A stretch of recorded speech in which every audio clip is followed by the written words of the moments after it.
নবীজির মুহাব্বত ভালোবাসা সাহাবে কেরামের অন্তরে কত বেশি ছিল। নবীজির চেহারা দেখে নবীজির একজন যুবক সাহাবী মুসলমান হয়েছে। আল্লাহর নবী মুসলমান হওয়ার পরে প্রশ্ন করলেন, মাসমুক, তোমার কি নাম? নবীজির ওই যুবক সাহাবী তখন নাম বলে, আমার নাম হলো আব্দুল উজ্জা। উজ্জা হলো একটা মূর্তির নাম। লাত, মানাত, উজ্জা এগুলো হলো মূর্তির নাম। জাহালাতে মানুষ এই মূর্তির ইবাদত করত, পূজা করত। তো আব্দুল উজ্জা মানে উজ্জা নামক মূর্তির গোলাম, এই নামটা হওয়াটাই স্বাভাবিক, কেননা এই সাহাবী এতদিন ছিল কাফের মুশরিক, এখন তো মুসলমান হয়েছে। নবীজি প্রশ্ন করলো, তোমার নাম কি? বলে আব্দুল উজ্জা। আল্লাহর নবী বললেন, তুমি তো এখন মুসলমান হয়েছ, তুমি কোনো মূর্তির গোলাম না, কোনো ব্যক্তির গোলাম না, তুমি কোনো দলের গোলাম না, তুমি একমাত্র একজনের গোলাম। জোরে বলেন, তিনি কে? এই যে আমি বলার আগে আমার চাচা বলে দিতেছে, তুমি আল্লাহর গোলাম। মুসলমান কোন দলের গোলামি করবে না, দলের গোলাম হবেও না, কোন নেতার গোলাম হবে না, মার্কার গোলাম হবে না, আল্লাহর গোলাম হবে। বলেন ঠিক কিনা? এই মাথা মুসলমানের কোন ব্যক্তির কাছে নত হবে না, কোন দলের কাছে নত হবে না, ক্ষমতার কাছে নত হবে না, বাতিলের কাছে নত হবে না। এই মাথা একমাত্র আল্লাহর কুদরতি পায়ে সেজদায় নত হবে। বলেন ঠিক কিনা? ইমানদারের চেতনা হতে হবে, এই চেতনা। আল্লাহর নবী ওই সাহাবীকে বললেন, তোমার নাম তো আব্দুল উজ্জা, এটা হতে পারে না, তুমি তো এখন মুসলমান, তোমার নাম হলো আব্দুল্লাহ, তুমি আল্লাহর গোলাম। আল্লাহু আকবার বলেন। আল্লাহর নবী ওই সাহাবীকে বললেন, তুমি যে মুসলমান হয়েছো, কালিমা পড়েছো, তোমার যেহেতু মাও একজন কাফেরা, বাবাও হলো দুনিয়া থেকে বিদায় নিয়ে চলে গেছে, চাচার অধীনে লালিত পালিত হয়েছে। আল্লাহর নবী বললেন, তোমার চাচাও যেহেতু একজন মুশরিক, তোমার মাও যেহেতু মুশরিকা, পরিবার পরিজনের সবাই যেহেতু মুসলিম, তুমি যদি এখন তোমার কথাটা প্রকাশ করো তাহলে তোমার উপর বিপদ আসতে পারে। আপাতত তোমার ইসলাম ধর্ম গ্রহণের কথাটা গোপন রাখবে।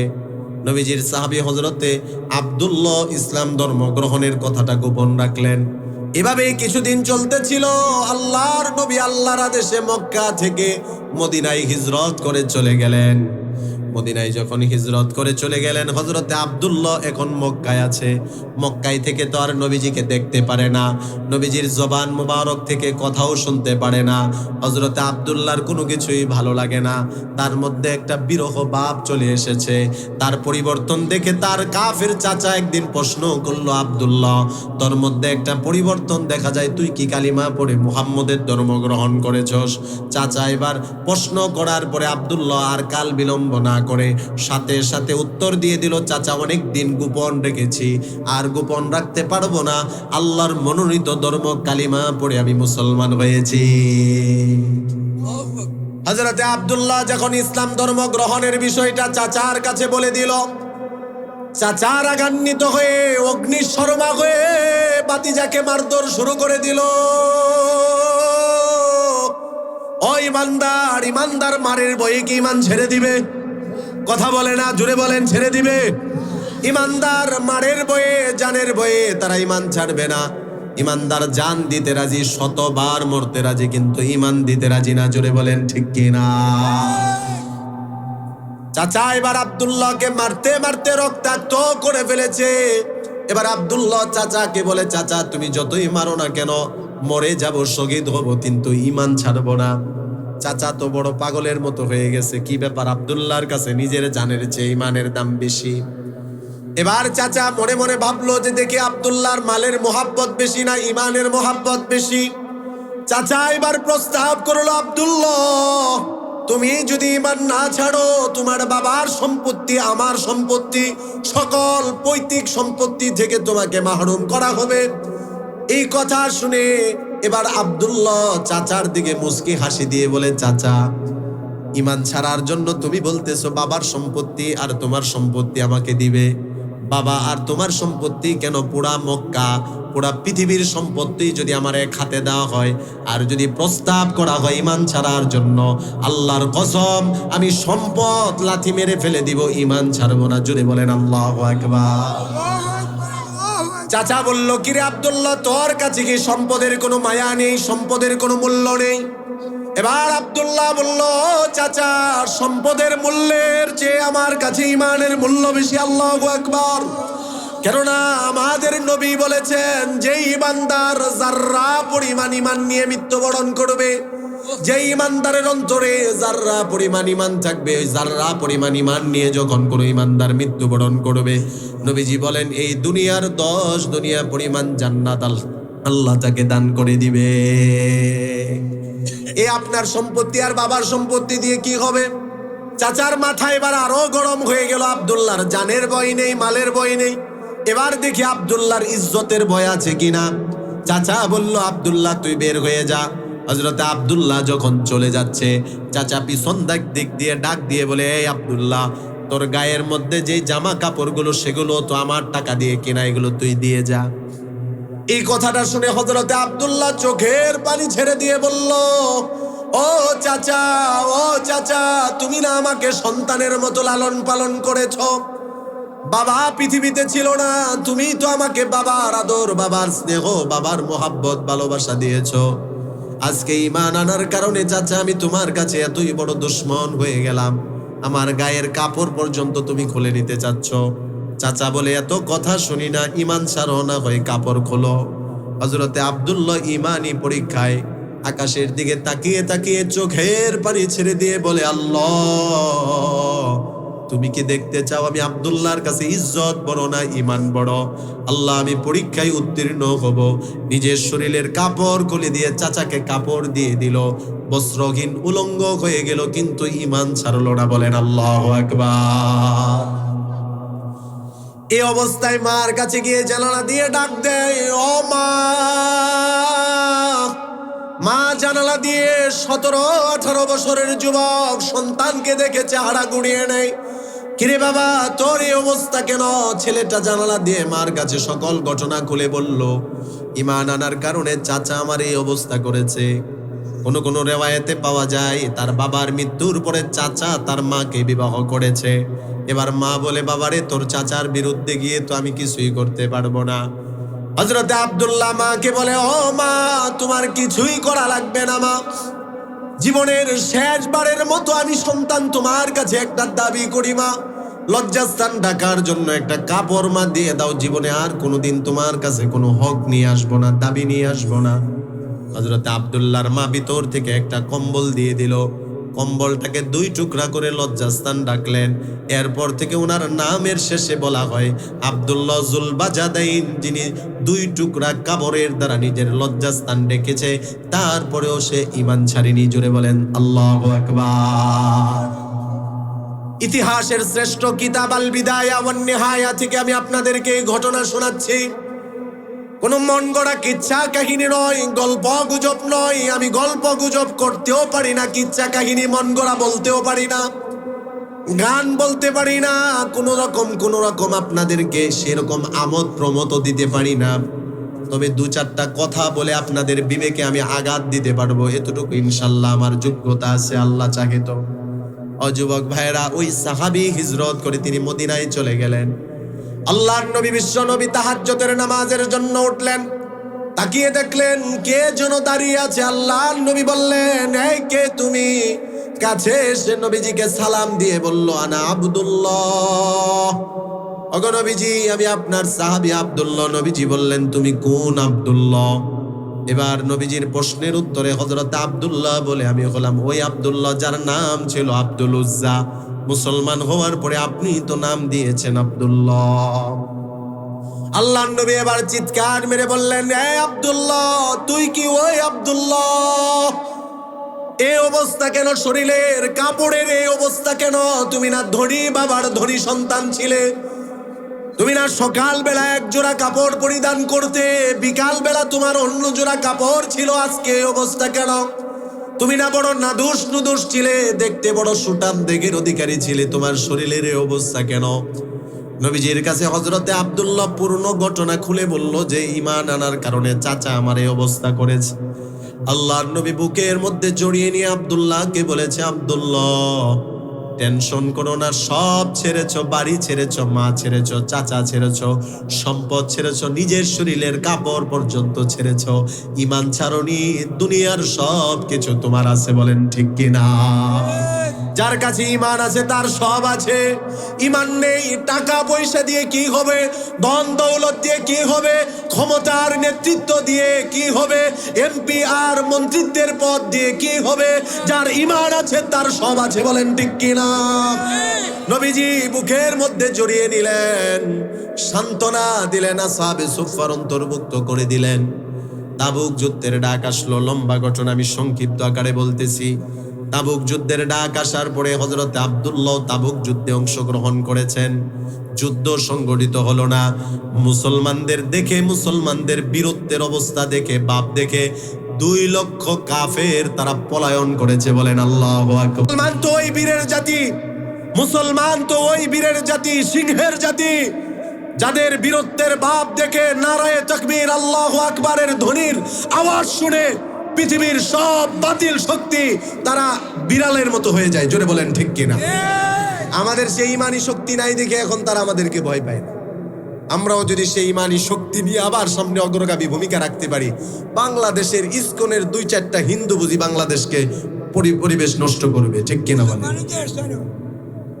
এজন্য বলবো, নবীজির সাহাবী যখন তাবুক যুদ্ধে গেলেন, যুদ্ধ আর সংগঠিত হলো না। আল্লাহর নবী তাবুক যুদ্ধে থাকা অবস্থায় হযরতে আব্দুল্লাহ অসুস্থ হয়ে পড়েছেন।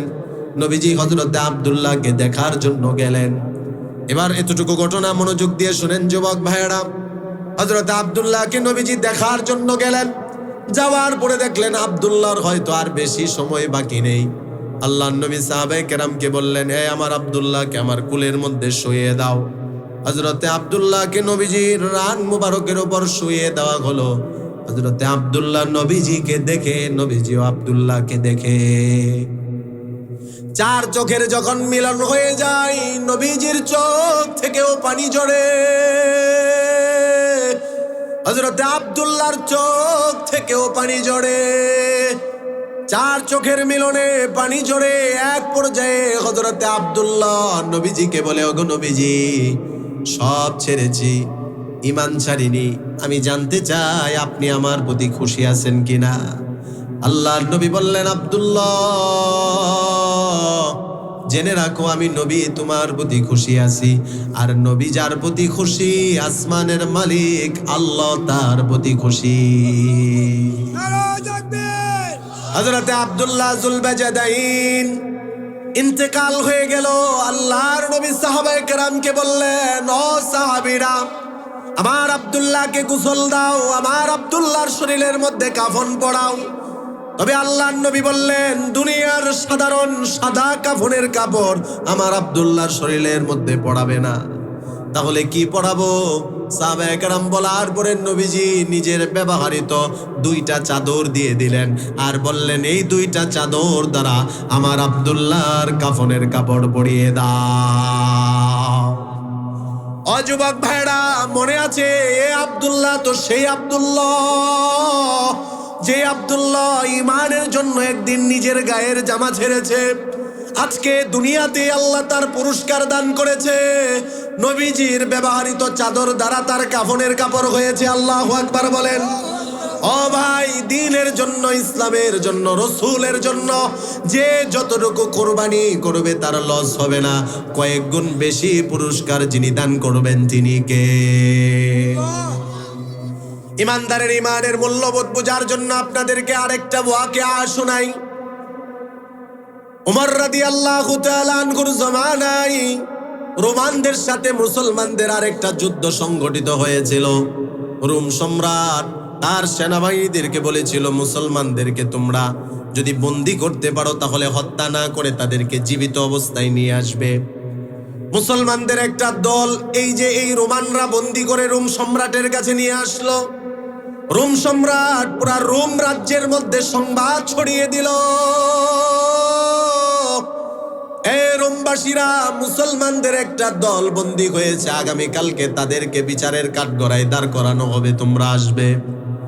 যারা দায়িত্বশীল তারা সবাই আসলো। এবার রোম সম্রাট মুসলমানদেরকে সামনে আনলো, প্রশ্ন করলো, তোমাদের মধ্যে লিডার কে? মুসলমানরা বলে, আমাদের মধ্যে কোনো লিডার নেই, কোনো নেতা নেই, আমাদের একজন আমির আছে। সুবহানাল্লাহ বলেন। মুসলমানদের লিডার না, নেতা না, মুসলমানদের আমির হয়, ঠিক কিনা? তো এবার রোম সম্রাট বলল, ঠিক আছে তোমাদের আমির কে? কয় আমাদের আমির হলো আব্দুল্লাহ বিন হুযাফা। 18 বছরের নওজোয়ান যুবক, চেহারাটা বেশ সুন্দর দেখতে। আব্দুল্লাহ বিন হুযাফাকে সামনে দেওয়া হলো। রোম সম্রাট আব্দুল্লাহর দিকে তাকিয়ে আছে। এত সুন্দর চেহারা, এত মায়াবী চেহারা। রোম সম্রাট বিচার করবে তো দূরের কথা, আব্দুল্লাহকে কাছে টেনে আনলো। কাছে টেনে এনে বলতেছে, আব্দুল্লাহ তোমাকে আমার বড় ভালো লেগেছে, তোমার সাথে আমি একটা সুসম্পর্ক করতে চাই, গভীর একটা সম্পর্ক আমাদের হবে। তবে তোমার আর আমার মধ্যে সম্পর্ক হওয়ার মধ্যে একটা বাধা আছে, প্রতিবন্ধক আছে। সেটা হলো আমি হলাম খ্রিস্টান, তুমি হলে মুসলমান। যদি তুমি মুসলমান, তোমার ইসলাম ছেড়ে দাও, মুমিন তুমি ঈমান ছেড়ে দাও, তাহলে তোমার সাথে আমার সম্পর্ক সুসম্পর্ক হবে। ফলে লাভ কি হবে? আব্দুল্লাহ, রোম সম্রাট আব্দুল্লাহ বিন হুযাফাকে প্রস্তাব দিল, আব্দুল্লাহ ফলে লাভ কি হবে তুমি জানো? এই যে রোম রাজ্য দেখতেছো আব্দুল্লাহ, এই রোম রাজ্যের অর্ধেক মালিকানা আমি তোমাকে দিয়ে দিব। তৎকালীন পৃথিবীর সবচেয়ে পরাশক্তির মধ্যে ছিল একটা রোম রাজ্য। বলে যে অর্ধেক ক্ষমতা তোমাকে দিয়ে দিব। আমার একটা কন্যা আছে, কন্যার সাথে তোমাকে বিয়ে দিয়ে দিব। আমার মৃত্যুর পরে বাকি অর্ধেকের মালিকও তুমি হয়ে যাবে। তার মানে রাজকন্যাও পাবে, রাজ্যও পাবে। ঠিক কিনা বলেন? আমরা হলে কি কইতাম? হ্যাঁ, আমরা হলে কি বলতাম? আপাতত ঈমান থাক, আগে বিয়ে শাদী করি, পরে ঈমান আনা যাইব। ঠিক কিনা? কিন্তু হযরতে আব্দুল্লাহ বিন হুযাফা রোম সম্রাটের এই প্রস্তাবের সাথে সাথে বলে দিল, ইয়া কালবার রোম, এই রোমের কুকুর। রোম সম্রাটকে তার বিচার আদালতে দাঁড়িয়ে বলতেছে, রোমের কুকুর, তুই আমাকে দুনিয়ার সম্পদের লোভ দেখিয়ে ঈমান থেকে দূরে সরাতে চাচ্ছস। শুধুমাত্র তোর রোম রাজ্য কেন, পুরা পৃথিবীর যদি মালিকানা আমাকে দিয়ে দেওয়া হয়, একবারের জন্য আমি ঈমান ছাড়বো না। বলেন আল্লাহু আকবার। এই কথা বলার পরে রোম সম্রাট বলল, আব্দুল্লাহ বিন হুযাফাকে বন্দী করে রাখো, দেখি তার ঈমানি শক্তি কত। আর ডাক্তারকে বলে দিল, ও ডাক্তার, মাঝে মধ্যে গিয়ে চেক আপ করে দেখবে। খাবার না খেতে খেতে যদি দুর্বল হয়ে যায়, তখন যদি খাবার চাই তাকে শূকরের গোশত দিবে, মদ দিবে। 1 সপ্তাহ চলে গেল, আব্দুল্লাহ বিন হুযাফা কিছুই খায় না। 1 সপ্তাহ পরে তাকে শূকরের গোশত আর মদ দেওয়া হয়েছে। সাথে সাথে লাথি মেরে নাপাক খাবার ফেলে দিয়েছে। বলে ইমানদার না খেয়ে মরে যাবে, ইমানদার শূকর খাবে না, মদ পান করবে না। ইমানদার না খেয়ে মরে যাবে, সুদ খেতে পারবে না, ইমানদার ঘুষ নিতে পারবে না, ইমানদার অপরের সম্পদ দখল করতে পারবে না। বলেন ঠিক কিনা? এই কথা, এই অবস্থা দেখে যখন বাদশার কাছে জানানো হলো, আব্দুল্লাহ 1 সপ্তাহ ধরে না খেয়ে, তারপরে এই খাবার দেওয়ার পরে তার এই অবস্থা। এবার রোম সম্রাট বলল, মুসলমানদেরকে আনো, গরম টকবগে তেল তাদের জন্য প্রস্তুত করা হলো। আব্দুল্লাহ বিন হুযাফাকে সর্বশেষ প্রস্তাব দেওয়া হলো, আব্দুল্লাহ এখনো সময় আছে, তুমি ঈমান ছাড়ো, না হয় গরম টকবগে তেলে তোমাদেরকে ফেলে দেওয়া হবে। আব্দুল্লাহর একই কথা, না ঈমান ছাড়বো না। রোম সম্রাট আব্দুল্লাহ বিন হুযাফার একজন সাথী, একজন মুসলমানকে সাথে সাথে দৌড়ে গরম টকবগে তেলে ছেড়ে দিল। তেলে ছাড়ার সাথে সাথে গোশতগুলো আলাদা হয়ে গেল, হাড্ডিগুলো খড়কুটার নে আলাদা বেসে গেল, শহীদ হয়ে গেল, ঈমান ছাড়লো না। বলেন আল্লাহু আকবার। এবার যখন আব্দুল্লাহ বিন হুযাফার পালা আসলো, সেনাবাহিনীরা তাকিয়ে দেখে আব্দুল্লাহ গরম টকবগে পাতিলের সামনে দাঁড়িয়ে দাঁড়িয়ে কান্না করে। সেনাবাহিনীরা হযরতে আব্দুল্লাহ বিন হুযাফার চোখের পানি দেখে তারা ভাবতে লাগলো, আব্দুল্লাহ বিন হুযাফা হয়তো ভয় পেয়েছে, ঈমান ছেড়ে দিবে। বাদশার কাছে গিয়ে বলল, আব্দুল্লাহর চোখে পানি। আরেকবার প্রস্তাব দিয়ে দেখেন। বাদশাহ আব্দুল্লাহকে ডাক দিয়ে বলল, আব্দুল্লাহ বিন হুযাফা, তোমার চোখে পানি, তুমি হয়তো ভয় পেয়েছো, ঈমান ছেড়ে দিবে। আব্দুল্লাহ বিন হুযাফা বলে, কে বলেছে ভয়ে আমি কান্না করেছি? ভয়ে নয়, ভয়ে নয়, এই কান্না করেছি আল্লাহর সাথে একটা বোঝাপড়া করেছি। আল্লাহ একটা জীবন দিয়েছো, একটা জীবন দিয়ে কি ঈমানি পরীক্ষা দিব? 100,000 জীবন যদি দাও, 1000 জীবন দিয়ে দিব, কিন্তু ঈমান ছাড়বো না। বলেন আল্লাহু আকবার। এই অবস্থা দেখে রোম সম্রাট আব্দুল্লাহ বিন হুযাফাকে বলল, আব্দুল্লাহ তোমাকে ছেড়ে দিব, তবে শর্ত হলো তোমার মতো মুসলমানের কপালে একটা আমি চুমা দিব। আব্দুল্লাহ বিন হুযাফাকে রোম সম্রাট যখন বলল, তোমার মতো মুসলমানের কপালে একটা চুমা দিয়ে তোমাকে তোমার সাথীদেরকে ছেড়ে দিব, আব্দুল্লাহ বিন হুযাফা মনে মনে চিন্তা করলো, যদি আমার কপালে একটা চুমা দিয়ে আমার সাথীদেরকে ছেড়ে দেয় খারাপ কি? বাদশার একটা চুমা নিয়ে সাথীদেরকে নিয়ে যখন উমর রাদিয়াল্লাহু তাআলা আনহুর কাছে গেল, হযরত উমর তাদেরকে দেখে আশ্চর্য হয়ে গেলেন, তারা তো জীবিত ফিরে আসার কথা না। রোম সম্রাট যাদেরকে বন্দী করে সে তো তাদেরকে মেরে ফেলে, তারা জীবিত হয়ে কিভাবে আসলো? হযরত ওমর আব্দুল্লাহ বিন হুযাফার থেকে পুরনো ঘটনা যখন শুনলো, শোনার পরে এবার হযরত ওমর দাঁড়ালো। উমর দাঁড়িয়ে হযরত আব্দুল্লাহ বিন হুযাফার কপালে চুমা দিল আর বলল, সমস্ত মুসলমানের জন্য উচিত আব্দুল্লাহ বিন হুযাফার মতো মুসলমানের কপালে চুমা দেওয়া। বলেন আল্লাহু আকবার। ইমানদারের ইমানের মূল্য এত বেশি, গরম টকবকে তেলে পড়বে, জীবন দিবে কিন্তু ইমান ছাড়বে না। ও যুবক ভাইরা, ইমানের মূল্যবোধের এতটুকুই সাহাবায়ে কেরামের দৃষ্টান্ত না, আরো অনেক অসংখ্য গণিত ঘটনা আছে, ইমান দীপ্ত ঘটনা, যেগুলো আমাদের ইমানকে তাজা করে, আমাদের ইমানের মূল্যবোধকে বৃদ্ধি করে। ঠিক কিনা বলেন? ইমান নিয়ে কথা বলার পরে এখন আমি আপনাদেরকে সংক্ষিপ্তভাবে একটা আমল নিয়ে কথা বলবো। ও যুবক ভাইরা, আজকের এই মাহফিল থেকে একটা আমল যদি আমরা নিয়ে যেতে পারি, জীবন আমাদের। ভোলা বুরহানুদ্দিনে গিয়ে আমি আমলের কথা বলেছিলাম। রাত তখন 1:30 বাজে। এমন একজন বয়স্ক মুরব্বী বাবা রাস্তা দিয়ে হেঁটে যায় আর বলতেছিল, যতদিন হায়াত আছে, যতদিন বেঁচে থাকবো, সিরাজি সাহেব যে আমলের কথা বলছে আমলটা করে যাব। আমিও পিছন দিক দিয়ে কথাটা শোনার পরে দিলের মধ্যে বড় আশাবাদী হয়েছি। আমার জীবনের কোনো আমল যদি আল্লাহর কাছে কবুল নাও হয়, ওই মুরব্বী বাবা যদি আমার কথার উপর আমল করে, সেও নাজাত পাবে, তার আমলের উসিলায় আমাকেও আল্লাহ নাজাত দিবে। বলেন ঠিক কিনা? এ কারণে আমি মাহফিলে কোরআন হাদিস ভিত্তিক কথা বলার চেষ্টা করি। আমার কথার মধ্যে ইনশাল্লাহ অতিরঞ্জন কোনো কথা বলার আমি চেষ্টা করিও না। কোরআন হাদিস দালাইল ভিত্তিক কথা বলার আমি চেষ্টা করি। এজন্য দালাইল ভিত্তিক একটা আমলের কথা আমি আপনাদেরকে আমানত হিসাবে দিয়ে যাব। আমি আশাবাদী এই আমানত সবাই হেফাজত করবেন। মানে কি আমানত? আমি আমানত রাখতেছি যে আপনারা এটা আমল করবেন। আমি আশাবাদী যে সবাই এটা আমল করে ইনশাল্লাহ আমার আশা পূরণ করবেন। রাজি আছেন তো ইনশাল্লাহ? ও যুবক ভাইরা, হাত তোলেন না। রাজি আছেন তো ইনশাল্লাহ? হাত নামান। অনেকে মনে মনে ভাবতেছে, সিরাজি সাহেব কি কঠিন আমল না দিয়ে দেয়, কোথায় হাত উঠে বিপদে পড় মুখে, দরকার নাই, হাত নামানো আছে, নামানোই থাক। কঠিন কোনো আমলের কথা না, একেবারে একটা সহজের আমলের কথা বলবো। কোরআনে কারিমে 114টা সূরা, তন্মধ্যে সবচেয়ে সহজ এবং আমাদের সকলেরই প্রায় মুখস্থ এবং অনেক পছন্দের একটা সূরা হলো সূরা ইখলাস। ঠিক কিনা বলেন? কুল হুয়াল্লাহু আহাদ। এই সূরাটা পারে না এখানে এমন কেউ আছে?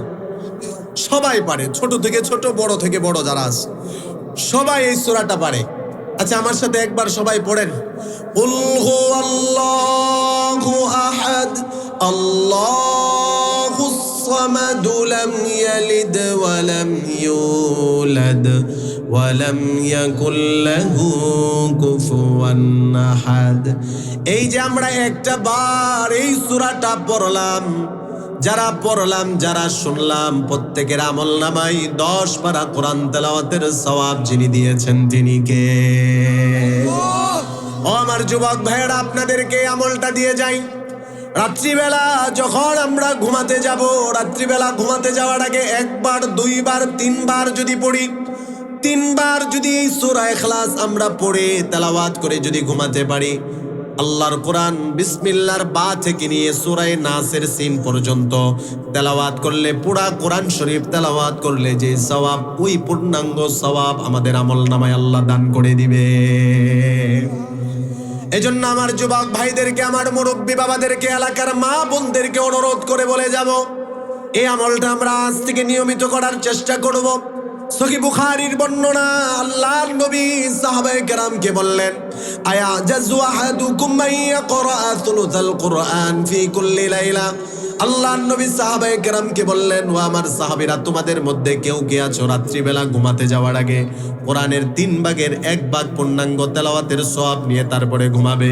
ফাশাক্কা যালিকা আলাইহিম আসহাবুহুম ফাকালু আইয়ুনা ইউতিকু যালিকা ইয়া রাসূলুল্লাহ। সাহাবায়ে কেরামের কাছে বিষয়টা বড় কঠিন মনে হয়ে গেল। সাহাবায়ে কেরাম নবীজিকে বললেন, ওগো নবীজি, প্রত্যেক রাত্রিতে ঘুমাতে যাওয়ার আগে 10 পারা করে তেলাওয়াত করে ঘুমানো তো কঠিন বিষয়। আল্লাহর নবী বুঝতে পেরেছেন, সাহাবায়ে কেরাম বুঝতে পারেননি। নবীজি বললেন, আল্লাহুল ওয়াহিদুস সামাদ সুলুসুল কোরআন। ও সাহাবীরা, 10 পারা তেলাওয়াত করা লাগবে না। একটা সূরা কুল হুয়াল্লাহু আহাদ তেলাওয়াত করলে 10 পারা তেলাওয়াতের সওয়াব আল্লাহ দান করে দেয়। 2 বার করলে 20 পারা, 3 বার করলে 30 পারা।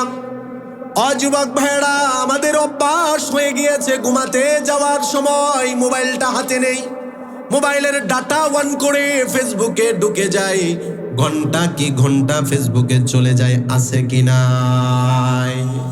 ওই যে হাত তুলছে সেও আছে, আমি জানি। মাশাআল্লাহ, সত্য স্বীকার করছে। আল্লাহ আমার যুবক ভাইকে কবুল করুন, আমিন। আল্লাহ প্রত্যেকটা যুবক ভাইকে কবুল করুন, আমিন। সত্য স্বীকার করা ভালো, তবে সত্য স্বীকার করে খারাপ অভ্যাস ছেড়ে দিয়ে ভালো অভ্যাস অর্জন করা, এটা আরো বেশি ভালো, ঠিক কিনা? আমি জানি অনেক যুবক ভাইয়েরা আছে ঘন্টা কি ঘন্টা রাত্রেবেলা ফেসবুকে কাটায়, মেসেঞ্জারে কাটায়, চ্যাটিং এর মধ্যে কাটিয়ে দেয়। অনেক যুবতী বোনেরা আছে নাটক সিনেমার মধ্যে রাত কি রাত, ঘন্টা কি ঘন্টা কাটায়, বলেন আছে কি নাই? আজ থেকে অনুরোধ করে যাব সকল যুবক ভাইদেরকে, যুবতী বোনদেরকে, মোবাইলের সব বন্ধ, ফেসবুক বন্ধ, টিভি বন্ধ, সিনেমা বন্ধ, নাটক বন্ধ, সিরিয়াল বন্ধ। রাত্রিবেলা শোয়ার আগে 3 বার তেলাওয়াত করে তারপরে শুইব। যদি মারা যায় তাহলে হতে পারে এই উসিলাই আল্লাহ জান্নাতি বানিয়ে দিবে। যুবক ভাইরা প্রশ্ন করতে পারেন, হুজুর 3 বার পড়ার পরেই কি ঘুমে ধরে যাবে? 3 বার পড়ার পরেই তো ঘুম ধরবে না। 3 বার পড়েছেন, ঘুমে ধরে না, আরো বেশি পড়েন, লাভ আছে কি নাই? নবীজি বলেন, মান ক্বারা কুল হুয়াল্লাহু আহাদ হাত্তা ইয়াখতিমাহা 10 মাররাত। আমার যে উম্মত প্রতিদিন কুল হুয়াল্লাহু আহাদ 10 বার পড়বে, জুড়ে বলেন কতবার? আল্লাহর নবী বলেন 10 বার যে উম্মত প্রতিদিন পড়বে, বানাল্লাহু লাহু কসরান ফিল জান্নাহ, আল্লাহ আমার ওই উম্মতের জন্য জান্নাতে একটা প্রাসাদ বানিয়ে দিবে।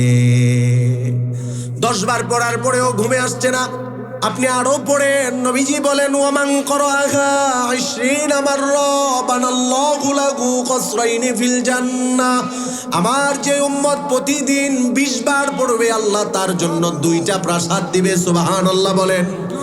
20 বার পড়ার পরেও আপনার ঘুমে ধরতেছে না, আপনি আরো পড়েন, ওয়ামান ক্বারাআহা 20 মাররা। নবীজি বলেন, ওয়ামান ক্বারাআহা 30 মাররা, আমার যে উম্মত প্রতিদিন 30 বার পড়বে, বানাল্লাহু লাহু 3 কুসুরিন ফিল জান্নাহ, আল্লাহ তাআলা আমার ওই উম্মতের জন্য জান্নাতে 3টা অট্টালিকা বানিয়ে দিবে। 10 বার পড়লে একটা প্রাসাদ, 20 বার পড়লে 2টা প্রাসাদ, 30 বার পড়লে 3টা প্রাসাদ, 40 বার পড়লে কি 3টা হবে না 4টেই হবে? জোরে বলেন কয়টা? সাইয়েদনা হযরত ওমর রাদিয়াল্লাহু তাআলা আনহু এই হাদিস শোনার পরে প্রশ্ন করলেন, ইদান নাস্তাকসিরু ইয়া রাসূলুল্লাহ, ওগো নবীজি, যদি আমি ওমর আরো বেশি পড়ি তাহলে আমার কি লাভ হবে? আল্লাহর নবী বললেন, ওমর তুমি যদি বেশি পড়ো তোমার আল্লাহ আরো বেশি ফজিলত দান করবে। তাহলে আমলটা আমরা ইনশাআল্লাহ করতে পারবো তো? ইনশাআল্লাহ 30 বারের আমল, 10, 20, 30, 3টা জান্নাতে আল্লাহ প্রাসাদ দিবে। আচ্ছা, জান্নাতের প্রাসাদগুলো কি দিয়ে তৈরি? হ্যাঁ, আমাদের গড়বাড়ি যেরকম ইট বালি রড সিমেন্ট দিয়ে তৈরি, এরকম তৈরি? সাইয়েদিনা হযরতে আবু হুরায়রা রাদিয়াল্লাহু তাআলা আনহু নবীজিকে প্রশ্ন করেছিলেন, আল জান্নাতু মা বানাউহা ইয়া রাসূলুল্লাহ, ওগো নবীজি, আল্লাহ যে আমাদের জন্য জান্নাত বানিয়েছেন, জান্নাত কিসের তৈরি একটু জানতে চাই। নবীজি বললেন, লাবিনাতুম মিন ফিদ্দাতিন ওয়া লাবিনাতুম মিন যাহাবিন, জান্নাতের একটা ইটা হলো রূপার, আর একটা ইটা হলো স্বর্ণের। ওয়া মিলাতুহা আল মিসকুল আসফারু, 2টার মাঝখানে সুগন্ধি মৃগনাভি দেওয়া থাকবে।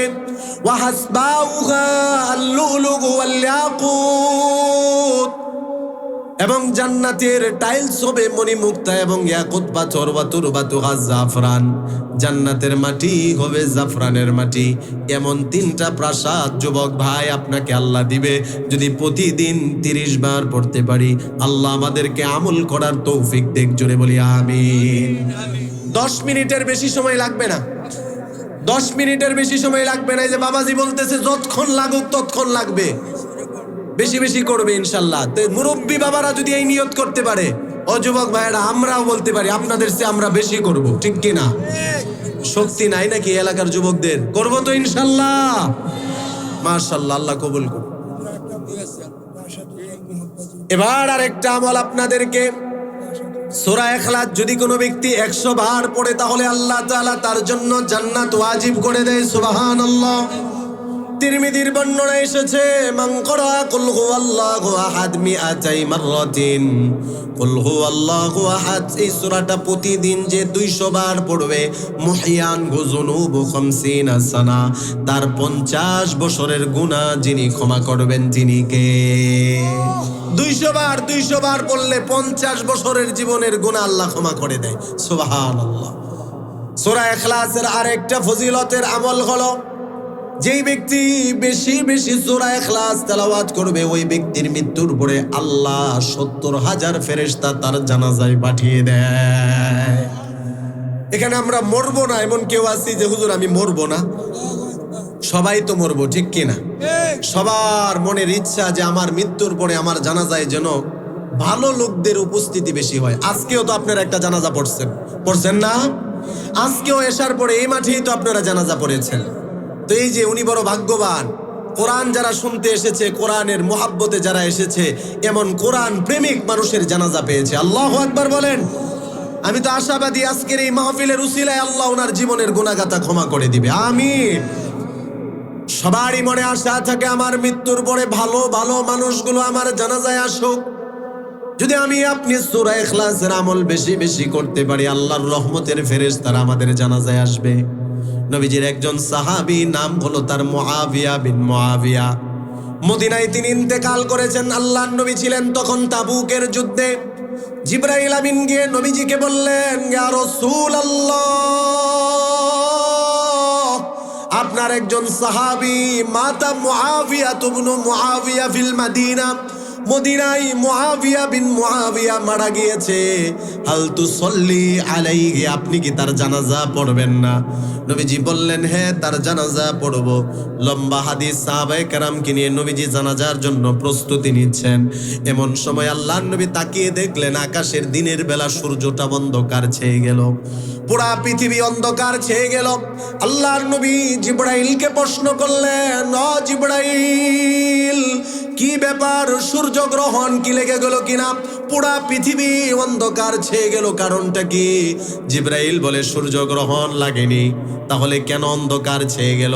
এবার আল্লাহর নবীকে জিবরাইল বলে, ইয়া রাসূলুল্লাহ, আপনার সাহাবীর জানাজা পড়ার জন্য যেমন আপনি এবং আপনার সাহাবীরা প্রস্তুতি নিচ্ছেন, 70,000 রহমতের ফেরেশতারা আসতেছে, তাদের পাখার আড়ালে সূর্যের আলো আড়াল হয়ে গিয়েছে। আল্লাহু আকবার। 70,000 ফেরেশতা আসতেছে, তাদের পাখার আড়ালে সূর্যের আলো সামান্য সময়ের জন্য আড়াল হয়েছে, সূর্যগ্রহণ লাগেনি, রাতও হয়ে যায়নি, দিন দিনই আছে। আল্লাহর নবী বড় আশ্চর্য হয়ে প্রশ্ন করলেন, কি ব্যাপার, আমার সাহাবীর জীবনে কি এমন আমল ছিল?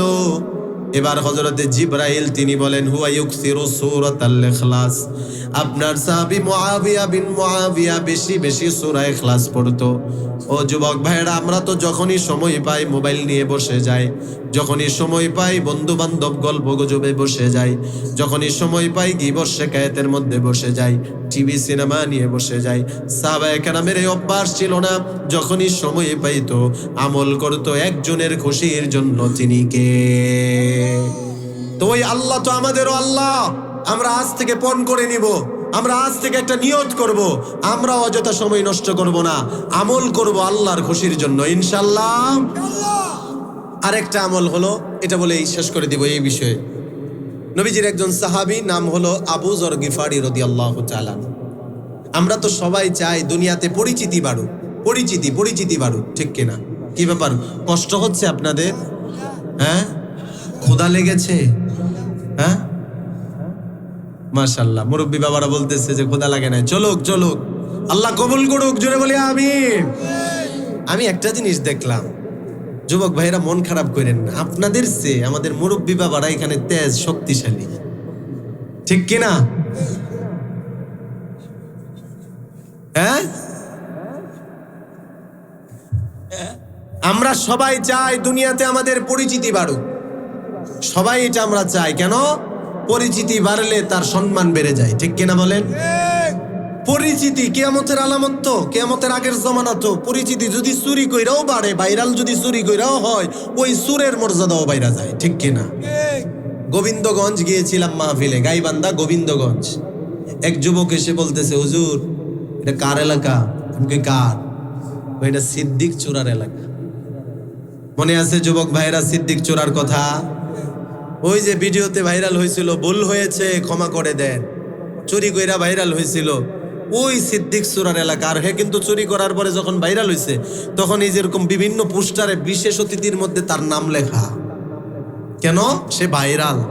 চুরি কইরা হোক আর যেমনি হোক, সে কি দুনিয়াতে যদি ভাইরাল হইলে, চুরি কইরা হইলেও তার সম্মান বেড়ে যায়। তা আমরা কি সুপরিচিতি দুনিয়াতে চাই না? আমরা অবশ্যই চাই, তবে আমরা এরকম নিকৃষ্ট কাজ করে না, আমরা নেক আমল করে আমাদের পরিচিতি বাড়াতে চাই, ঠিক কিনা? নেক আমল করে পরিচিতি বাড়াবো। তো নেক আমল কোনটা করলে পরিচিতি বাড়বে? আল্লাহর নবী বিশ্ব নবী রহমাতুল্লিল আলামিনের সাথে জিবরাইল আমিন মসজিদে নববীর মধ্যে বসা। এমন সময় নবীজির একজন সাহাবী, নাম হলো তার আবু যর গিফারি রাদিয়াল্লাহু তাআলা আনহু, তিনি মসজিদে আসলেন। হযরত আবু যর গিফারি মসজিদে আসার পরে জিবরাইল আমিন নবীজিকে বলতেছে, ইয়া রাসূলুল্লাহ, আপনার সাহাবী আবু যর গিফারি মসজিদে এসেছে। আল্লাহর নবী কথা শোনার পরে জিবরাইলকে বললেন, ও জিবরাইল, আমার সাহাবী আবু যর গিফারি মসজিদে এসেছে, আমি দেখেছি, আমি তো তাকে চিনি। তুমি তো একজন ফেরেশতা, তুমি তো তার কাছে আসো না, তুমি কিভাবে তাকে চিনো সে যে আবু যর গিফারি?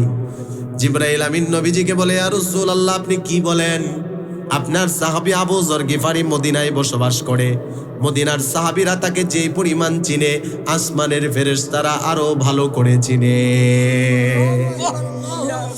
আসমানের ফেরেশতারা আরো ভালো করে চিনে। আল্লাহর নবী বললেন, বিমান আলা হাদিহিল ফাদিলা, কিভাবে আমার সাহাবী শ্রেষ্ঠত্ব এই ফজিলত অর্জন করলো? তখন জিবরাইল নবীজির প্রশ্নের উত্তরে বলে, কাইমান নাও কাইদান, মাশিয়ান নাও রাকিবান, দাঁড়িয়ে বসে, চলন্ত অবস্থায়, আরোহী অবস্থায়, যখনই আপনার সাহাবী আবু যর গিফারি সময় পায়, তখনই সূরা ইখলাস পড়ে।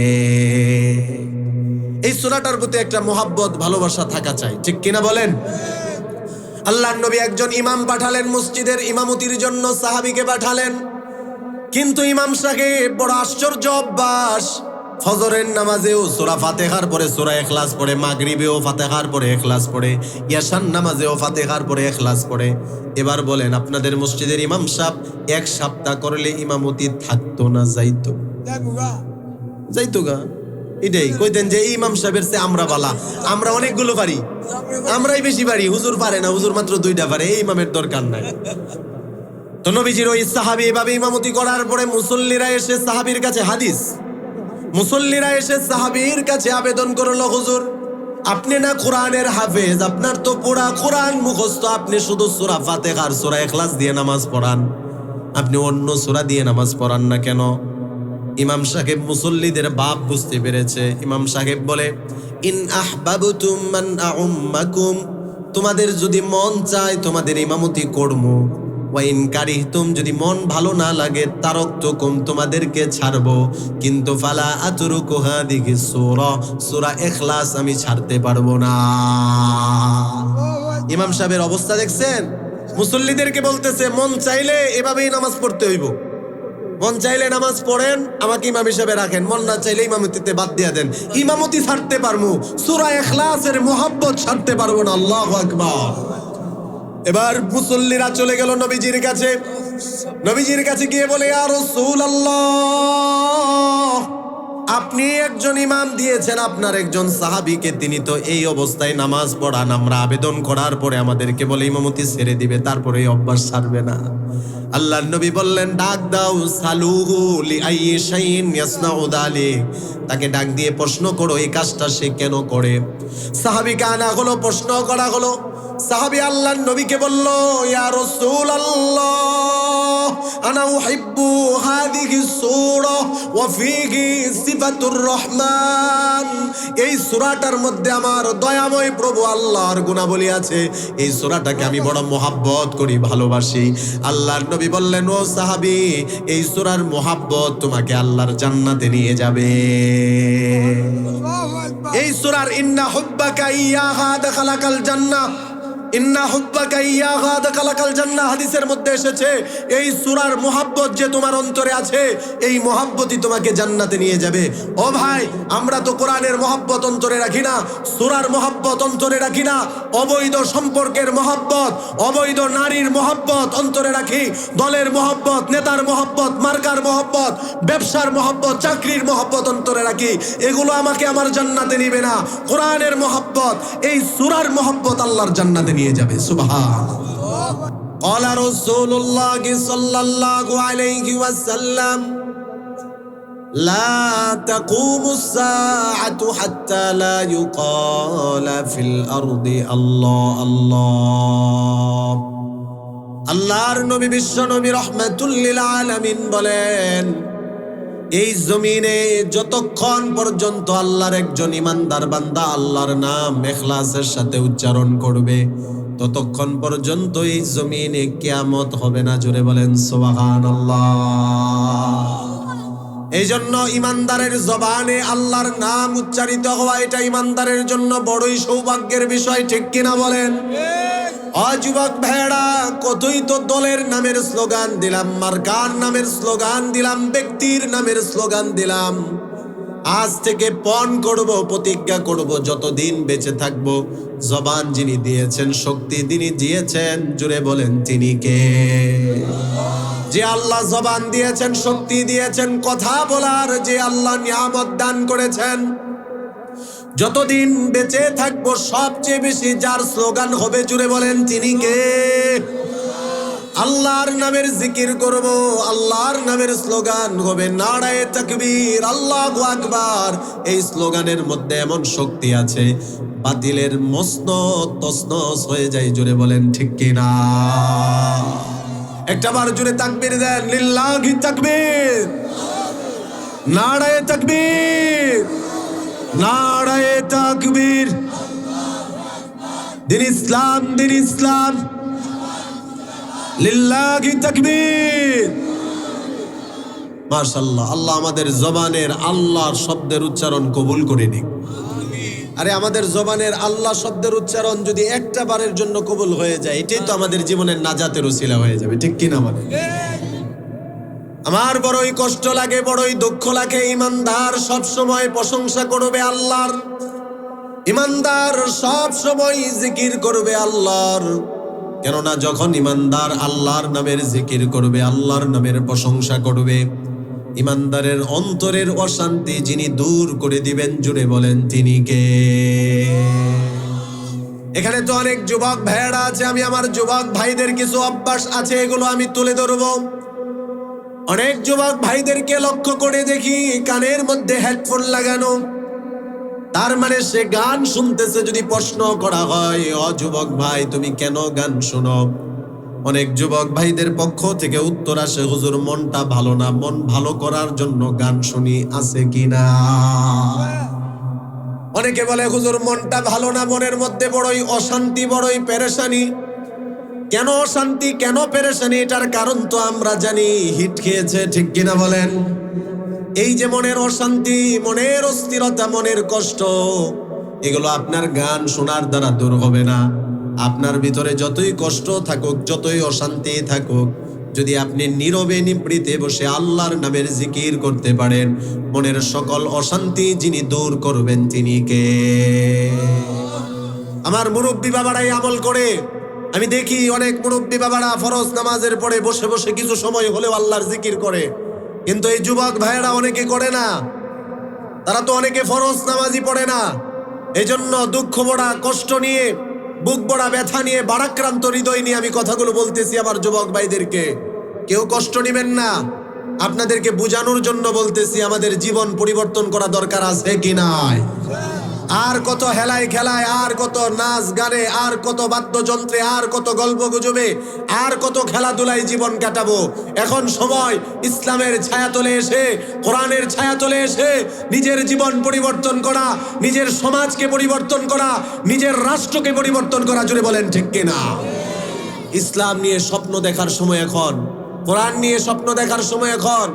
এজন্য বলবো, মনের অশান্তি দূর গান দ্বারা হবে না, অশান্তি দূর আপনার গল্প গুজবের দ্বারা হবে না, টিভি সিনেমা নাটক দেখার দ্বারা অশান্তি দূর হবে না। আপনার যতই পেরেশানি অস্থিরতা থাকুক, এক সময় বসে আল্লাহর জিকির করবেন, সব অশান্তি যিনি দূর করবেন তিনি কে? বিশ্বাস হয়? বিশ্বাস হয় তো?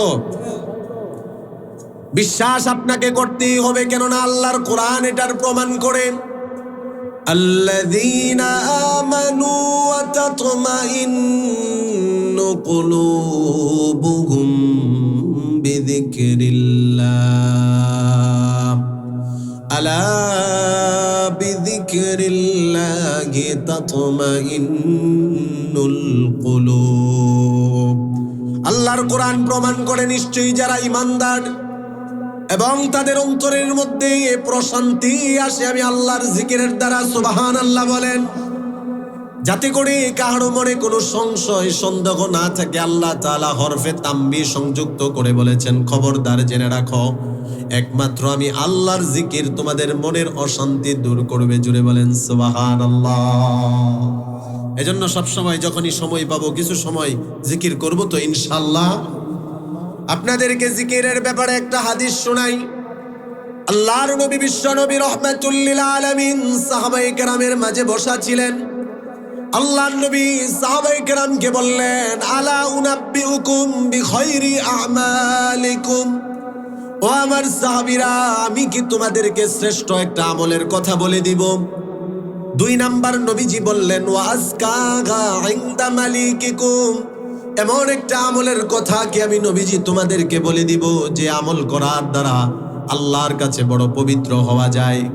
3 নাম্বার নবীজি বললেন, ওয়ারফাইহা ফি দারাজাতিকুম, এমন একটা আমলের কথা কি আমি নবীজি তোমাদেরকে বলে দিব যে আমল করার দ্বারা তোমাদের সম্মান মর্যাদা আল্লাহ বৃদ্ধি করে দেন। 4 নাম্বার নবীজি বললেন, খায়রুল লাকুম মিন ইনফাকিয যাহাবি ওয়াল ওয়ারিকি, এমন একটা আমলের কথা কি আমি বলে দিব যে আমল করার দ্বারা স্বর্ণ রূপা আল্লাহর রাস্তায় খরচ করার চেয়ে আরো বেশি সওয়াব হয়। 5 নাম্বার নবীজি বললেন, ও আমার সাহাবীরা, এমন একটা আমলের কথা কি আমি নবীজি তোমাদেরকে বলে দিব জিহাদের ময়দানে কাফেরদের সাথে লড়াই করার চেয়ে আরো বেশি শ্রেষ্ঠ আমলের কথা। 5টা ফজিলতের আমলের কথা শুনে সাহাবায়ে কেরাম সবাই পাগল পাড়া হয়ে গেলেন।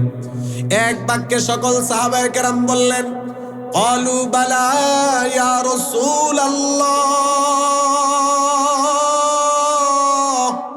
এক বাক্যে সকল সাহাবায়ে কেরাম বললেন, ওগো নবীজি, অবশ্যই আপনি আমাদেরকে শ্রেষ্ঠ আমলের কথা বলে দেন, আল্লাহর কাছে পবিত্র আমলের কথা বলে দেন, বান্দার মর্যাদা আল্লাহর কাছে বেড়ে যাওয়ার আমলের কথা বলে দেন, স্বর্ণরূপা আল্লাহর রাস্তায় খরচ করার চেয়ে শ্রেষ্ঠ আমলের কথা বলে দেন। 5 নাম্বার জিহাদের ময়দানে জিহাদ করার চেয়ে শ্রেষ্ঠ আমলের কথা বলে দেন। সাহাবায়ে কেরাম যখন বললেন আপনি বলে দেন, নবীজি বললেন, জিকরুল্লাহ, বান্দা যখন আল্লাহর নামের জিকির করে আল্লাহ বান্দাকে 5টা পুরস্কার দান করে। ও যুবক ভাইরা, ঘন্টা কি ঘন্টা সময় আমরা মোবাইলে কাটিয়ে দিই, ঘন্টা কি ঘন্টা খেলাধুলার মধ্যে, ঘন্টা কি ঘন্টা বন্ধু বান্ধবের আড্ডার মধ্যে, ঘন্টা কি ঘন্টা টিভি সিনেমার মধ্যে কাটিয়ে দেই। অথচ আমার 24 ঘন্টা জীবনের মধ্যে, 24 ঘন্টা আমার সময়ের মধ্যে 1টা ঘন্টা সময়, আধা ঘন্টা সময়, 10টা মিনিট, 5টা মিনিট আল্লাহর জিকির করতে পারি না। আমার চেয়ে হতভাগা বান্দা আর হতে পারে না, ঠিক কিনা বলে? 24টা ঘন্টা আল্লাহ আমাকে দিয়েছে।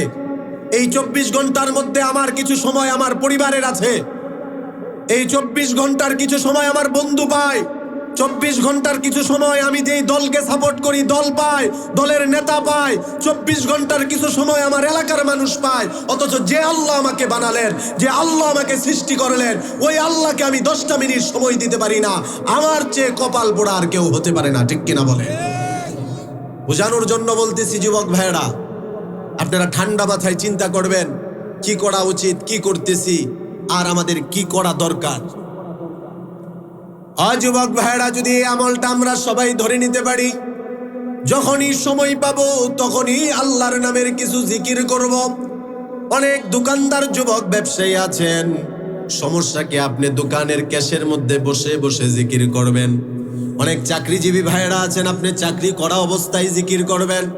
এলাকার মা বোনদেরকে বলবো, ও মা বোনেরা, জিকিরের আমলটা শুধু পুরুষদের জন্য না, এই আমলটা নারীদের জন্য, ঠিক কিনা বলেন? এলাকার মা বোনদেরকে বলবো, যখন আমরা বাড়িতে থাকি, সাংসারিক কাজ করি, তখন সাংসারিক কাজ করা অবস্থায় জবানের মধ্যে জিকিরের আমল জারি রাখবো। আমার জীবন, আমার পরিবার যিনি শান্তিময় করে দিবেন তিনি কে? নবীজির কাছে একজন সাহাবী, গ্রাম্য সাহাবী এসে আল্লাহর নবীকে বললেন, ইন্না শারাইআল ইসলামি কদ কাসুরাত আলাইয়া ফাখবিরনি বিশাইইন নাতাশাব্বাতু বিহি। ওগো নবীজি, শরীয়তের অনেক বিধানাবলী সবগুলো পালন করা আমার জন্য বড় কষ্টকর হয়ে যায়। ওগো নবীজি, আমার জন্য আপনি এমন একটা আমলের কথা বলে দেন যে আমলটাকে আমি ভালো করে আঁকড়ে ধরবো। আল্লাহর নবী বললেন, লা ইয়াজালু লিসানুকা রাতবাম মিন যিকরিল্লাহ। সব সময় যেন তোমার জিহ্বাটা আল্লাহর জিকিরের দ্বারা তরতাজা থাকে। এই আমলটা যদি তুমি করতে পারো, এই আমল তোমাকে আল্লাহর জান্নাতে নিয়ে যাবে। আল্লাহ আমাদের সকলকে আল্লাহর নামের জিকির করার তৌফিক দান করুক। জোরে বলেন আমিন। জিকির করতে হবে কার নামে? এখন তো হুক্কুর হুক্কুরও জিকির হয়। হুক্কুর হুক্কুর কোনো জিকির আছে নাকি? জোরে বলেন আছে কি নাই?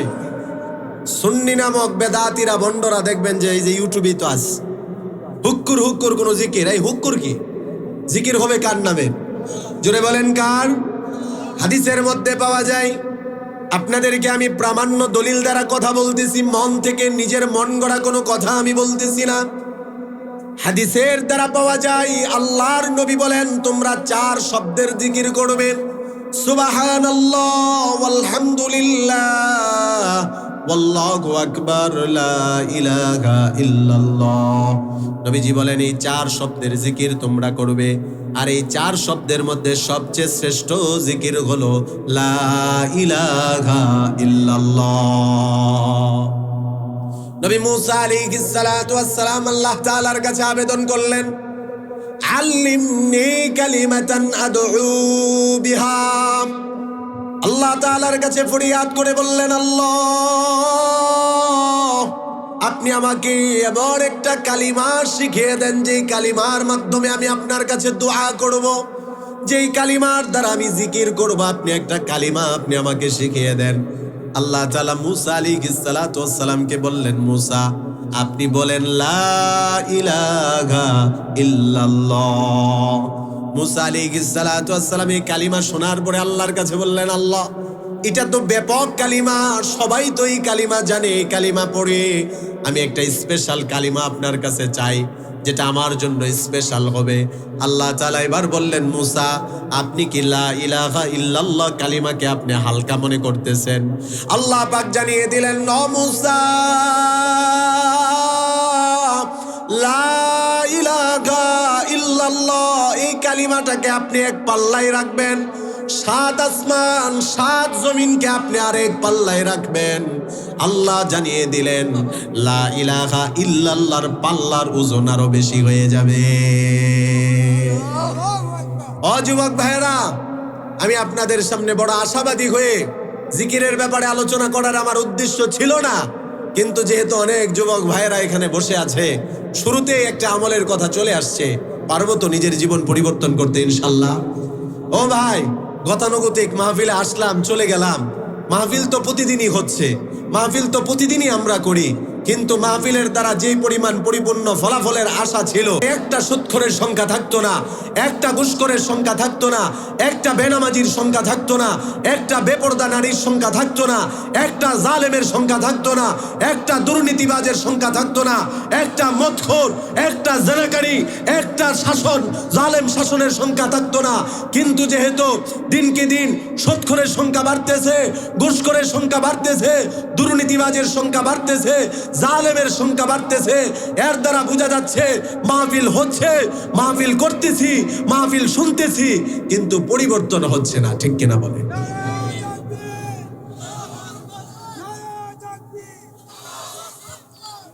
পরিবর্তন করা লাগবে, আমল আনা লাগবে, নিজের জীবনকে পরিবর্তন করা লাগবে।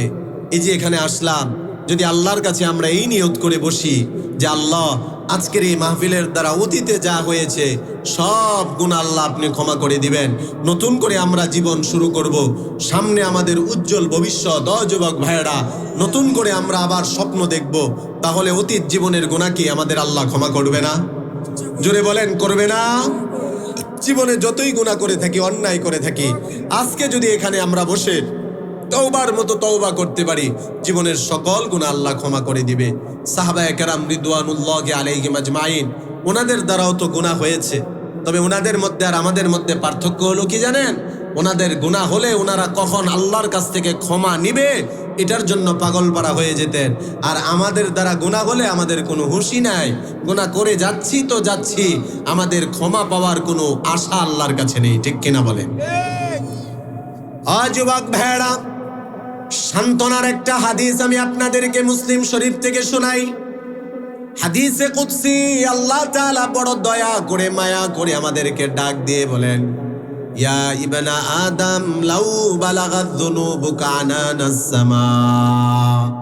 আল্লাহ তাআলা বড় দয়া করে মায়া করে মোহাব্বত করে আমাদেরকে ডাক দিয়ে বলেন, ও আদম সন্তানেরা, ও আমার বান্দারা, যদি তোমাদের জীবনের গুনাহ আকাশের মেঘমালা পর্যন্ত হয়ে যায়, সুম্মাস্তাগফারতানি, তারপরে যদি তোমরা আমি আল্লাহর কাছে ক্ষমা চাও, ফাগফারতু লাকা, আমি আল্লাহ তোমাদের জীবনের গুনাহগুলো ক্ষমা করে দিব। সুবহানাল্লাহ। এই কারণে আমরা হতাশ হব না, নৈরাশ হব না। জীবনে যত গুনাহ করেছি, অন্যায় করেছি, অপরাধ করেছি, আজকের এই মাহফিল থেকে তওবা করে যাব, নতুন করে আমরা জীবনকে আবার শুরু করব।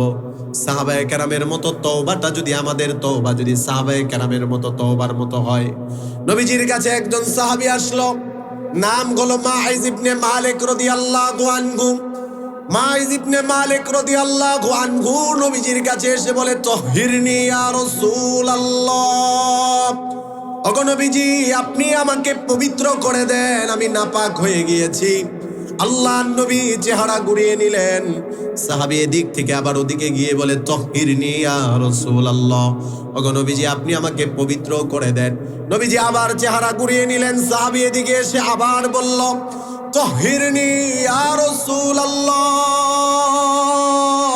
ওগো নবীজি আপনি আমাকে পবিত্র করে দেন। চারবার স্বীকারোক্তি করার পরে আল্লাহর নবী বললেন, ফিমা উতাহহিরুকা, ও আমার সাহাবী কোন জিনিস থেকে আমি তোমাকে পবিত্র করব? এবার মাইজ ইবনে মালিক রাদিয়াল্লাহু আনহু বলেন, তাহহিরনি মিনাজ জিনা, ওগো নবীজি আমি জিনা করে ফেলেছি, ব্যভিচার করে ফেলেছি, এই জিনা নামক গুনাহ থেকে আপনি আমাকে পবিত্র করেন। ইসলামী শরীয়তের শাস্তি হলো, অবিবাহিতা নারী পুরুষ যদি জিনা করে তাহলে তাদেরকে 100 দোররা দেওয়া হবে। ইসলামী শরীয়তের শাস্তি হলো, বিবাহিত পুরুষ নারী পুরুষ যদি তারা অবৈধ সম্পর্ক করে তাহলে তাদেরকে মাটিতে অর্ধেক পর্যন্ত রেখে পাথর নিক্ষেপ করে তাদেরকে হত্যা করা হবে। মাইজ ইবনে মালিক রাদিয়াল্লাহু তাআলা আনহু তিনি বিবাহিত ছিলেন। আল্লাহর নবীর তার স্বীকারোক্তির দ্বারা তো এখন তাকে শাস্তি দেওয়া লাগবে। আল্লাহর নবী প্রশ্ন করলেন সাহাবায়ে কেরামকে, ও আমার সাহাবীরা, আশারি বা খামরন, এই যে তোমাদের ভাই মাইজ ইবনে মালিক সে যে বলতেছে সে জিনা করেছে, এই কথাটা কি সে মদ পান করে বলতেছে? একজন সাহাবী দাঁড়িয়ে তার মুখ থেকে ঘ্রাণ নিয়ে দেখলো কোনো মদের গন্ধ নেই। আল্লাহর নবীকে ওই সাহাবী বললেন, ইয়া রাসূলুল্লাহ, মা শারিবা খামরান, আপনার সাহাবী মাইজ ইবনে মালিক যা বলতেছে সুস্থ সবল হয়ে বলতেছে সে মদ পান করেনি। আল্লাহর নবী আবার প্রশ্ন করলেন আবিহি জুনুন, তার সাথে কি কোনো উন্মাদনা আছে, পাগলামি আছে? সাহাবায়ে কেরাম বললেন না, কোনো পাগলামি নেই। আল্লাহর নবী বিশ্ব নবী রহমাতুল লিল আলামিন এই সাহাবীকে শাস্তির ব্যবস্থা করলেন, হুদুদ দেওয়া হলো, কিসাস দেওয়া হলো। আল্লাহর নবীর সাহাবী দুনিয়া থেকে বিদায় নিয়ে চলে গেলেন। কিছুদিন পরে সাহাবায়ে কেরাম পরস্পর আলোচনা করতেছে, মাইজ ইবনে মালিক গুনাহ করেছিল, আল্লাহ তো গোপন রেখেছিল, কিন্তু নিজে প্রকাশ করতে গেল কেন? কত মারাত্মক ভুল করলো সে। প্রকাশ যদি না করতো তাহলে তো এভাবেই সে চলে যাইতো। আল্লাহর নবী এটা শোনার পরে বললেন, এই তোমরা তোমাদের ভাই মাইজ ইবনে মালিকের জন্য আল্লাহর কাছে ক্ষমা প্রার্থনা করো। কেন কেন? তোমরা তো জানো না, আমি নবী জানি। আল্লাহর নবী বলেন, লাকাদ তাবা তাওবাতান লাউ কুসিমাত বাইনা উম্মাতিন, আমার সাহাবী মাইজ ইবনে মালিক এমন তওবা করেছে, তার এক তওবা যদি আমার পুরা গুনাহগার উম্মতের মধ্যে বন্টন করে দেওয়া হয়, লাওয়াসিয়াতহুম, একজনের তওবা সবার গুনার জন্য যথেষ্ট। সুবহানাল্লাহ। নবীজি বলেন, তোমাদের ভাই মাইজ ইবনে মালিক সে তো এমন তওবা করেছে, তার একজনের তওবা যদি পুরা উম্মতের মধ্যে বন্টন করে দেওয়া হয়, আল্লাহ সবাইকে ক্ষমা করে দিবে। অতএব সাহাবায়ে কেরামের তওবা কি কম ছিল না অনেক বেশি ছিল? তাদের অনুশোচনা, তাদের তওবা, তাদের দিলের অশান্তি এটা অনেক বেশি ছিল। কখন গুনাহ থেকে ক্ষমা পাবে, কখন আল্লাহর কাছ থেকে মাফ নিবে, এই আশাই ছিল। এজন্য আমরা অনুকরণ করব কাদেরকে? সাহাবায়ে কেরামকে। আমার অনেক যুবক ভাইদেরকে যদি আমি এখনো প্রশ্ন করি, ভাই আপনি কাকে অনুসরণ করে চলেন? ভাই আপনার আইডলকে, আইকনকে? বলে অমুক খেলোয়াড় আমার আইডল, আর্জেন্টিনার প্লেয়ার, ব্রাজিলের প্লেয়ার তাদের আইডল, নায়ক তাদের আইডল, নায়িকা তাদের আইকন, এরকম খেলোয়াড় তাদের আইডল, আইকন। ও ভাই, আল্লাহর কসম, আপনার জীবনের আইডল নায়ক নায়িকা খেলোয়াড় হবে না, আপনার জীবনের আইডল হবে বিশ্বনবী মুহাম্মাদুর রাসূলুল্লাহ, তার সাহাবীরা। জুড়ে বলেন ঠিক কিনা? আজকে তো এই কারণেই জীবনে অশান্তি। সাহাবায়ে কেরাম রিদওয়ানুল্লাহি আলাইহিম আজমাইন, ওনাদেরকে যদি আমরা জীবনের আইডল, আইকন হিসেবে গ্রহণ করে নিতে পারি, যুবক ভাই, মুরব্বী বাবারা, সাহাবায়ে কেরামের জীবনীগুলো আমরা পড়ি না, যদি পড়তাম তাহলে তাদের মতো হওয়ার চিন্তা ভাবনা জাগতো। অনেক যুবক ভাইয়েরা কবিদের জীবনী পড়ে, অনেক নায়িকাদের জীবনী পড়ে, নায়কের জীবনী পড়ে, এদের জীবনীর মধ্যে কোনো ভালো দিক নেই। আপনি সাহাবায়ে কেরামের জীবনী পড়েন, আপনার ঈমান যিনি বাড়িয়ে দিবেন তিনি কে? এই যে আমার আগে হুজুর বয়ান করেছেন হযরতে বেলালের ব্যাপারে, এই যে সাহাবায়ে কেরাম ঈমান আনার পরে ঈমান দীপ্ত ঘটনাগুলো শুনলে ঈমান বাড়ে না কমে? জুড়ে বলেন, বাড়ে না কমে? হযরতে ওমর রাদিয়াল্লাহু তাআলা আনহু আমিরুল মুমিনিন, খলিফাতুল মুসলিমিন, অর্ধ পৃথিবীর বাদশা ছিলেন, শাসনকর্তা ছিলেন। ওনার মতো ব্যক্তি হযরতে খাব্বাব রাদিয়াল্লাহু তাআলা আনহুকে একদিন বলতেছেন, ও ভাই খাব্বাব, ইসলাম ধর্ম গ্রহণ করার পরে আপনার উপর যেই পরিমাণ জুলুম নির্যাতন করা হয়েছে, দুই একটা ঘটনা আপনি আমাদেরকে শোনান, আমরা শুনে ঈমান তাজা করি। উমর রাদিয়াল্লাহু তাআলা আনহুর মতো ব্যক্তি হযরতে খাব্বাব রাদিয়াল্লাহু তাআলা আনহুকে এই কথা বলতেছেন, যেই উমরের ব্যাপারে আল্লাহর নবী বলেন, আমি হলাম শেষ নবী, আমার পরে কোনো নবী নেই, কোনো রাসূল নেই। লাউ কানা বাদি নাবিয়ান লাকানা উমর, নবীজি বলেন আমার পরে যদি কোনো নবী হতো, রাসূল হতো, সেটা আমার উমর হতো। জুড়ে বলেন আল্লাহু আকবার। যে উমরের ব্যাপারে আল্লাহর নবী বুখারীর হাদিস, উমরকে বলেন, উমর তুমি যে রাস্তা দিয়ে মদিনার হাঁটো, ওই রাস্তা দিয়ে শয়তানও হাঁটে না। আল্লাহু আকবার বলেন। যেই ওমর হলেন ওই ওমর, যে ওমর মদিনার মিম্বরের মধ্যে, মসজিদের মিম্বরের মধ্যে বসে বসে হাজার হাজার দূরে কিলোমিটার সেনাবাহিনীদেরকে দিক নির্দেশনা দেয়, ওই দিক দিয়ে কাফেররা আসতেছে, ওই দিক দিয়ে কাফেররা আসতেছে। বলেন আল্লাহু আকবার। এই উমর হলেন সেই উমর, যেই উমরের একটা চিঠি পেয়ে নীল নদে পানি চলে আসছে।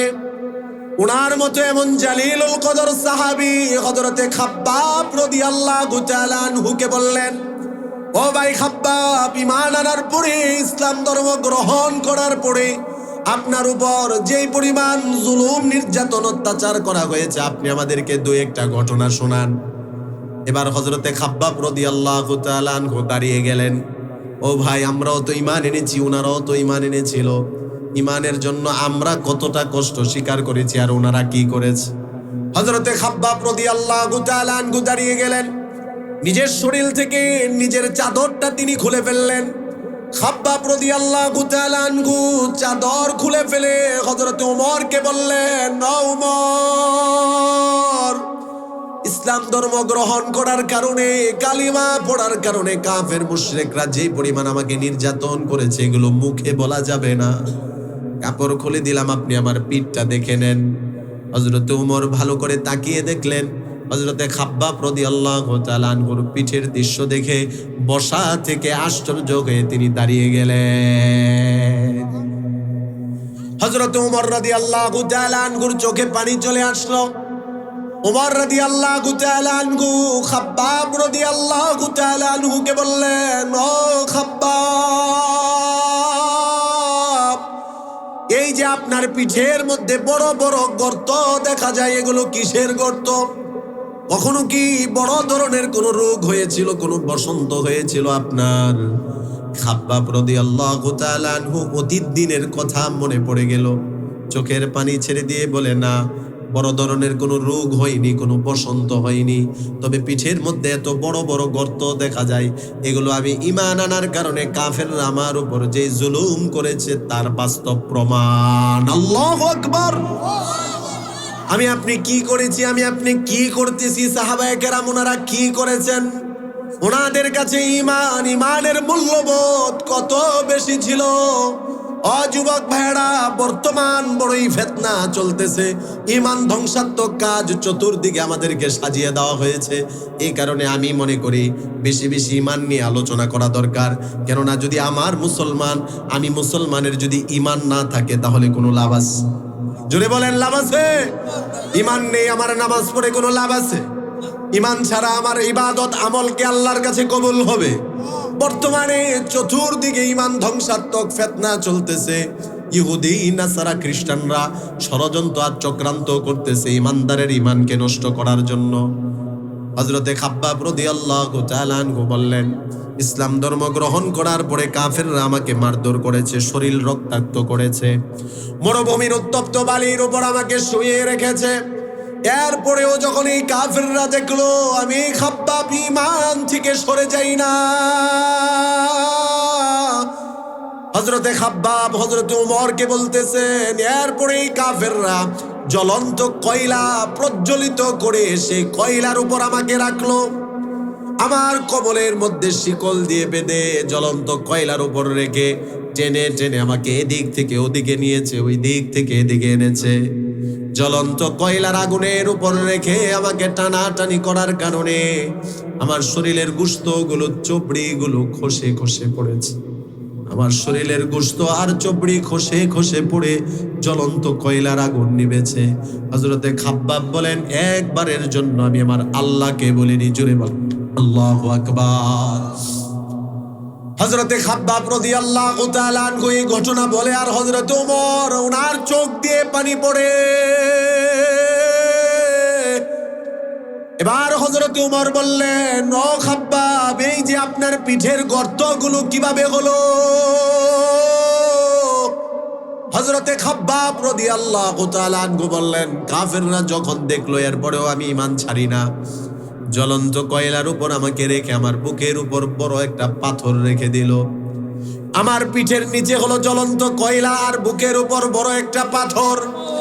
কাফেররা এই বড় পাথরের উপর জুড়ে তারা চাপ দিল, পিঠের নিচের কয়লাগুলো পাথরে চাপ দেওয়ার কারণে আমার পিঠে ঢুকে গেল। ওগো আমিরুল মুমিনিন, এই যে আমার পিঠের ভিতরে জ্বলন্ত কয়লা ঢুকে গিয়েছিল, সেই দিন থেকে যে পিঠ ছিদ্র হয়েছে, আজও পর্যন্ত পিঠের মধ্যে গোশত হয়। এই ছিল সাহাবায়ে কেরামের ঈমান দীপ্ত জীবন। ঈমানের জন্য তারা জীবন দিয়েছে, শহীদ হয়েছে, একবারের জন্য তারা ঈমান ছাড়েনি। জোরে বলেন আল্লাহু আকবার। হুজুর তো আপনাদেরকে বলেছেন, আমিও আপনাদেরকে হুজুরের মতোই বলি, তাকরার করি। ঈমানদারের কাছে তার ঈমান নিজের জীবনের চেয়ে অনেক দামি। জোরে বলেন ঠিক কিনা? ঈমানদার ঈমানের জন্য প্রয়োজন হলে সব ছাড়বে, কিন্তু ঈমান ছাড়তে পারে না। নবীজির একজন যুবক সাহাবী। ও যুবক ভাইয়েরা, যেহেতু আজকের মাহফিলে যুবকদের উপস্থিতি বেশি, এই কারণে আমি যুবক সাহাবীদের আলোচনাটা করতেছি। নবীজির একজন যুবক সাহাবী নবীজির দরবারে আসা যাওয়া করে। নবীজির দরবারে এসে নবীজির নুরানি চেহারা দেখে নবীজির প্রেমে পড়ে যায়। আমি আপনি আমরা ওই নবীর উম্মত, যেই নবীর নুরানি চেহারা দেখে অসংখ্য অগণিত কাফের মুসলমান হয়েছে। বাবা আদম আলাইহিস সালাতু ওয়াস সালাম থেকে নিয়ে ঈসা আলাইহিস সালাতু ওয়াস সালাম পর্যন্ত কোন নবীর চেহারা দেখে কোন কাফের মুসলমান হয়েছে এমন পাওয়া যায় না। কিন্তু আমার আপনার নবী, বিশ্ব নবী, রহমাতুল লিল আলামিন, ওনার নুরানি চেহারা দেখে অসংখ্য কাফের মুসলমান হয়েছে। আল্লাহু আকবার বলেন। ও ভাই, আমাদের নবীকে আমরা চিনলাম না। যদি নবীজিকে চিনার মতো চিনতাম, নবীর সুন্নত বাদ দিয়ে খেলোয়াড়ের স্টাইলের মতো চুল কাটতাম না, ঠিক কিনা বলে? নবীজিকে যদি চিনার মতো চিনতাম, নবীর সুন্নতি লেবাস বাদ দিয়ে খেলোয়াড়ের মতো গায়ে পোশাক জড়াতাম না। নবীজিকে যদি চিনার মতো চিনতাম, নবীর সুন্নতি দাড়ি গালের মধ্যে রাখতাম। জোরে বলেন ঠিক কিনা? যুবক ভাইয়েরা, পরিবর্তন হওয়া কোনো কঠিন না। গতকালকে আমার মাহফিল ছিল নান্দাইল মধুপুর। সেই মাহফিলের মধ্যে যিনি প্রধান অতিথি ছিলেন, অ্যাডভোকেট একজন মানুষ, যুবক ছেলে, অ্যাডভোকেট, সরকারি চাকরি করে, অনেক বড় চাকরি করে, অ্যাডভোকেট। সে যুবক ছেলে মাহফিলে দাঁড়িয়ে মাইক নিয়ে সরাসরি বলতেছে, আজকের এই মাহফিলে আমি ওয়াদা করলাম আজ থেকে আমি দাড়ি রাখবো। আমিও তো চাই প্রত্যেকটা মাহফিল থেকে যুবক ভাইরা এই নিয়ত করবে, রসুলের মোহাব্বত অন্তরে নিয়ে আজ থেকে আর দাড়ি কাটবো না। জুড়ে বলেন রাজি আছি তো ইনশাল্লাহ? বলে না, বলেন না ইনশাল্লাহ? আরে এই উসিলায় তো আল্লাহ ক্ষমা করে দিতে পারে।